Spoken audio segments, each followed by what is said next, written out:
Bonjour et bienvenue à notre capsule d'information financière du printemps 2026.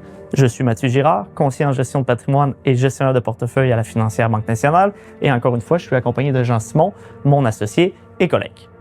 Le but de la capsule aujourd'hui, encore une fois, répondre à nos trois principaux objectifs qui sont présenter les marchés ainsi que les rendements qu'ils ont offerts depuis le début de l'année, présenter quelques bons comportements à avoir en finance et finalement, utiliser le dernier segment pour répondre à des questions qui nous sont souvent posées par nos clients. Bonne écoute à tous. Comme à l'habitude, on va débuter par vous présenter le rendement des principaux indices depuis le début de l'année. Comme vous pouvez voir à l'écran, les indices et les rendements ont été arrêtés au 30 avril dernier. Si on commence au niveau des obligations canadiennes, on peut voir qu'ils ont sensiblement fait du surplace depuis le début de l'année. Qu'est-ce qui explique ça? Bien, vous êtes probablement tous au courant que présentement, on a le conflit en Iran. Ce conflit-là a entraîné une hausse assez importante du prix du baril du pétrole. Par le fait même, ça a augmenté les attentes au niveau de l'inflation et également une hausse au niveau de la courbe de taux d'intérêt. Puisqu'on sait que les obligations et la courbe de taux d'intérêt agissent de façon inversement proportionnelle entre les deux, bien, cette fameuse hausse de la courbe de taux d'intérêt-là a entraîné une pression à la baisse au niveau des obligations. Donc, qu'est-ce qui explique le surplace? On a pu encaisser les coupons depuis le début de l'année, ce qui est positif, mais la hausse de la courbe de taux d'intérêt a fait ramener ça à du surplace depuis le début de l'année. Si on passe maintenant au niveau des actions, on peut voir qu'autant au niveau canadien, américain qu'international, on a tous eu des bons résultats au niveau des indices depuis le début de l'année. Si on se concentre davantage au niveau des actions américaines, on a pu voir au cours du mois d'avril dernier un très fort rebond, faisant passer les actions américaines du territoire négatif au territoire positif. Ce qui est très intéressant à ce niveau-là, c'est qu'on a, en date d'enregistrement de la capsule présentement, 63% des entreprises américaines avaient divulgué le rendement du premier trimestre et le résultat financier. De ces entreprises-là, 84% d'entre elles battaient les attentes des analystes. Ainsi, on peut comprendre que le rebond a été appuyé par des très forts résultats, mais c'est aussi très encourageant pour la suite. Une tendance qui s'est poursuivie depuis maintenant plusieurs mois, on peut voir que les actions canadiennes et les actions internationales ont encore une fois surperformé les actions américaines. Finalement, parmi les indices qu'on vous présente, on peut voir que c'est les actions canadiennes qui ont le mieux performé. Ça s'explique principalement par des très bons résultats au niveau financier et principalement au niveau des banques, au niveau des matériaux, mais également, je vous ai parlé que le conflit en Iran avait entraîné une hausse du prix du baril du pétrole. Il faut se rappeler qu'au Canada, dans son ensemble, on est un pays exportateur de pétrole, ce qui veut dire que c'est encourageant, cette fameuse hausse-là, pour les entreprises qui œuvrent dans ce secteur. Comme Jean-Simon vous l'a présenté dans le segment précédent, les bourses ont fait des rendements intéressants. Ceci dit, d'un mois à l'autre, depuis le début de l'année, beaucoup de volatilité s'est vue sur les marchés, donc des mois haussiers, tout comme des mois baissiers. Certaines personnes peuvent penser que c'est un élément qui est exceptionnel. Ceci dit, pour mettre les choses en perspective, nous présentons le tableau que nous voyons à l'écran. Ce tableau présente les rendements du S&P 500, donc les 500 plus grosses compagnies cotées sur la bourse américaine, et on recule avec un échantillon de 55 ans.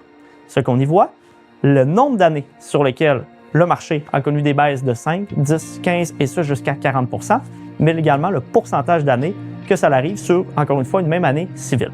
Ce qu'on peut voir, c'est qu'une année sur deux, une baisse de plus de 10 % a mathématiquement la chance d'arriver, et plus d'une année sur trois, une baisse de plus de 15 % arrive. Donc, la volatilité et même les baisses de marché font partie intégrante des marchés financiers, mais également du S&P 500. Ce qu'il faut retenir par contre, c'est qu'un investissement à long terme et une vision à long terme auraient offert des rendements intéressants puisqu'un investisseur ayant placé ou investi 1 000 $ au début de cet échantillon, donc en 1971, aurait maintenant un placement de plus de 300 000 $. Pour représenter le principe de l'investissement à long terme, mais aussi de la volatilité et des divergences au niveau des rendements, on passe du côté canadien avec un deuxième graphique à l'écran. Ce qu'on y voit ici, c'est un échantillon beaucoup plus large, plus de 75 ans puisqu'on remonte en 1950. L'objectif, c'est qu'on présente différentes périodes mobiles, allant de 1 jusqu'à 25 ans. Le point de départ est donc divergent d'une année à l'autre dans notre échantillon. Ce qu'on peut voir rapidement, évidemment, c'est que à court terme, sur 1 an, 2 ans et même 3 ans, il y a une grande divergence au niveau d'un rendement, tout dépendamment du point d'entrée. On peut aller dans le territoire positif comme en territoire négatif. Ceci dit, on voit avec quelle force et surtout avec quelle concentration plus on avance dans le temps et plus on augmente notre échantillon et notre nombre d'années, les rendements ont tendance à aller sur les moyennes et donc en territoire positif. Ce qu'on veut retenir de ce bloc et de ces deux graphiques, c'est la chose suivante. Les marchés financiers ont toujours une dose d'incertitude. Et oui, ils demeureront imprévisibles. Ceci étant dit, un investisseur qui garde une bonne discipline, et c'est le mot d'ordre qu'on veut que vous retenez, discipline, également une belle diversification au sein de ses actions et de son portefeuille, mais également de la qualité, aura tendance à répondre à ses objectifs financiers à long terme. Un sujet qui nous est fréquemment questionné de la part des clients, c'est au niveau de l'imposition au décès des comptes de placement. Vous pourrez voir à l'écran un petit tableau qu'on vous a préparé avec les 3 principaux comptes de placement et l'impact lorsqu'au décès c'est transféré au conjoint ou bien à une personne autre que le conjoint, comme par exemple un enfant. Si on commence au niveau du CELI, nous savons que le CELI est un compte libre d'impôt. Donc, à la date du décès, ça pourrait être transféré aux héritiers sans impact fiscal. Toutefois, il va avoir un avantage important si c'est transféré et roulé vers le conjoint. Ça va être possible de prendre le CELI du conjoint décédé et l'intégrer à même le CELI du conjoint survivant pour augmenter les droits et laisser les rendements à l'abri de l'impôt pour la suite. Au niveau du REER ou du FER, nous savons que les rendements à l'intérieur ne sont pas imposables, mais lorsqu'on va sortir des fonds et qu'on va décaisser, ça va être considéré comme un revenu imposable. Si c'est transféré à une personne autre que le conjoint, ça va être réputé être disposé en totalité au moment du décès et imposé au complet à ce moment-là. Il va avoir un gros avantage si ça va être transféré au conjoint parce qu'encore une fois, ça pourrait être imbriqué à l'intérieur même du REER ou du FER du conjoint survivant et ne pas déclencher d'impôt au moment du décès et le repousser au décaissement futur ou même potentiellement au deuxième décès.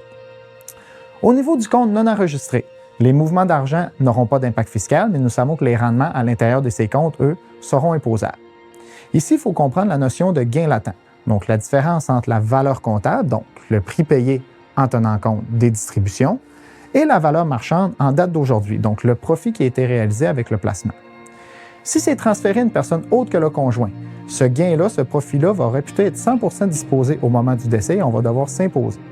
Toutefois, si c'est transféré et roulé au conjoint, on va avoir la possibilité de ne pas cristalliser ces gains-là et de les repousser à plus tard.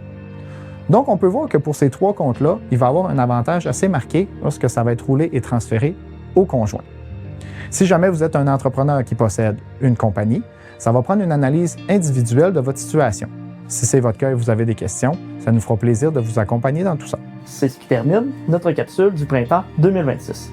Nous espérons que vous avez apprécié l'écoute et que vous avez accumulé de l'information de qualité. N'hésitez pas évidemment pour toute question à communiquer avec n'importe quel des membres de notre équipe. Sur ce, on vous souhaite un très bel été et de belles vacances en famille.